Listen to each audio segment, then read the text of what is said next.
মহাবিশ্বের দিকে যখন আমরা তাকাই কত প্রশ্নই না মাথায় আসে, তাই না? আমরা কোথা থেকে এলাম? এই যে এত বড় একটা জায়গা, এখানে আমরা কি একদম একা? এই প্রশ্নগুলো কিন্তু হাজার হাজার বছর ধরে মানুষকে ভাবিয়ে তুলেছে। তো চলুন আজ বিজ্ঞানের চোখে এমনই 10টা মহাজাগতিক রহস্যের উত্তর খোঁজা যাক। শুরু করছি আমাদের আজকের মহাকাশ যাত্রা। মহাকাশের কথা ভাবলেই আমাদের চোখের সামনে যে ছবিটা ভেসে ওঠে সেটা হলো ভেসে থাকা মহাকাশচারীদের। কিন্তু কখনো কি মনে প্রশ্ন জেগেছে তারা ঠিক কেন ভাসে? এর উত্তরটা কিন্তু মহাবিশ্বের খুব সাধারণ কিছু নিয়মের মধ্যেই লুকিয়ে আছে। আর সেই নিয়মগুলো বুঝতে হলে আমাদের যাত্রাটা শুরু করতে হবে আমাদের সবচাইতে কাছের নক্ষত্র থেকে। আচ্ছা, মহাবিশ্বে আমাদের ঠিকানাটা ঠিক কী? উত্তরটা শুরু করতে হবে আমাদের সৌরজগৎ দিয়ে। আর এই বিশাল পরিবারের ঠিক মাঝখানে বসে আছে সূর্য।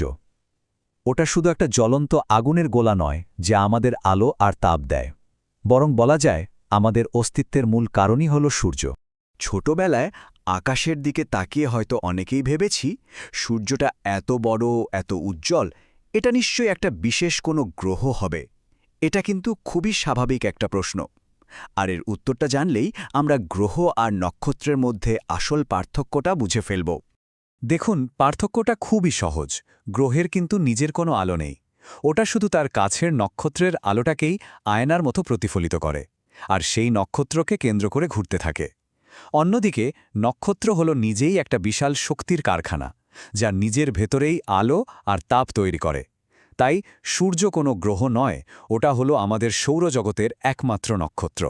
এই মহাবিশ্বে কোটি কোটি নক্ষত্র আছে, কিন্তু সূর্য আমাদের জন্য এত স্পেশাল কারণ এটাই আমাদের সবচেয়ে কাছে। রাতের আকাশে আমরা যে মিটমিট করে জ্বলা তারাগুলো দেখি, ওগুলো আসলে এক একটা সূর্য, কিন্তু অনেক অনেক দূরে। সূর্য কাছে আছে বলেই ওকে এত বড় আর শক্তিশালী মনে হয়, আর ওর মহাকর্ষের টানেই কিন্তু আমাদের পুরো সৌরজগৎটা এক সুতায় বাঁধা। একটা অদ্ভুত ব্যাপার কি জানেন? আমরা যখন সূর্যের দিকে তাকাই, আমরা আসলে সূর্যের বর্তমানকে দেখি না, আমরা ওর অতীত দেখি। কারণ সূর্য থেকে পৃথিবীতে আলো এসে পৌঁছাতে বেশ খানিকটা সময় লেগে যায়। মহাবিশ্বের দূরত্ব এতটাই বিশাল যে আমরা যা দেখি তার কিছুই তাৎক্ষণিক নয়। প্রশ্ন হল, আমরা ঠিক কত মিনিটের অতীত দেখছি? ঠিক 8 মিনিট 20 সেকেন্ড। ভাবুন তো একবার, সূর্য যদি ঠিক এই মুহূর্তে হুট করে নিভে যায়, আমরা কিন্তু সেটা বুঝতে পারব 8 মিনিট 20 সেকেন্ড পর। মানে ওই সময়টায় আমরা এমন একটা সূর্যের আলোয় থাকব যার আসলে কোনো অস্তিত্বই নেই। মহাবিশ্ব যে কতটা বিশাল সেটা বোঝার জন্য এই একটা তথ্যই কিন্তু যথেষ্ট। সূর্যের চারপাশে পৃথিবীরই এই যে বার্ষিক একটা চক্কর, এটাই কিন্তু আমাদের ক্যালেন্ডারের মূল ভিত্তি। এই বিশাল পথটা পাড়ি দিতে পৃথিবীর সময় লাগে ঠিক 365 দিন, আর সাথে আরও প্রায় 6 ঘন্টা।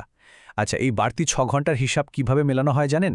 প্রতি 4 বছর পর ফেব্রুয়ারি মাসে একটা অতিরিক্ত দিন যোগ করা হয়, আর সেটাকেই আমরা বলি লিপ ইয়ার। প্রকৃতির নিয়মের সাথে খাপ খাওয়ানোর কি দারুণ একটা উপায়, তাই না? মহাবিশ্বের নিয়ম কানুন জানাটা তো খুবই মজার, কিন্তু মানুষ তো শুধু জেনেই সন্তুষ্ট থাকার পাত্র নয়। আমরা সেখানে পৌঁছানোর স্বপ্ন দেখেছি। চলুন এবার মানব ইতিহাসের সেই অধ্যায়ে যাই যখন আমরা প্রথমবার পৃথিবীর সীমানা পেরিয়ে অসীমের দিকে পা বাড়িয়েছিলাম। একবার ভাবুন তো, মহাকাশ জয়ের পথে আমাদের অগ্রগতি কতটা অবিশ্বাস্য রকমের দ্রুত ছিল। 1957 সালে যখন প্রথম স্যাটেলাইট স্পুটনিক 1 মহাকাশে গেল, তখনও কিন্তু চাঁদে মানুষ পাঠানোর কথা ছিল কল্পবিজ্ঞানের গল্প।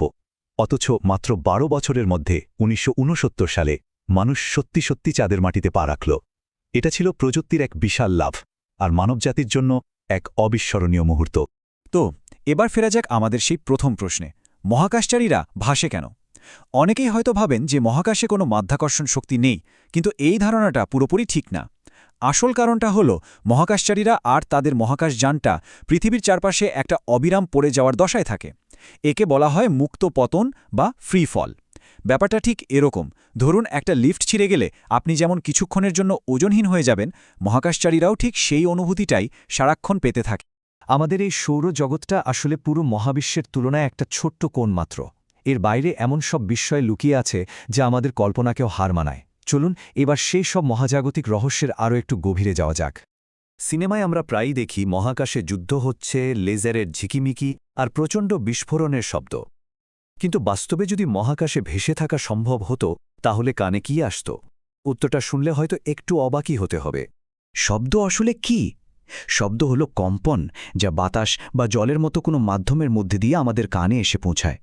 কিন্তু মহাকাশ তো বলতে গেলে প্রায় পুরোপুরি ফাঁকা, একটা বিশাল শূন্যস্থান। ওখানে কম্পন বই নিয়ে যাওয়ার মতো কোনো মাধ্যমই নেই, তাই সেখানে কোনো নক্ষত্রের বিস্ফোরণ হলেও কিচ্ছু শোনা যাবে না। মহাকাশ হল চূড়ান্ত নীরবতার এক রাজ্য।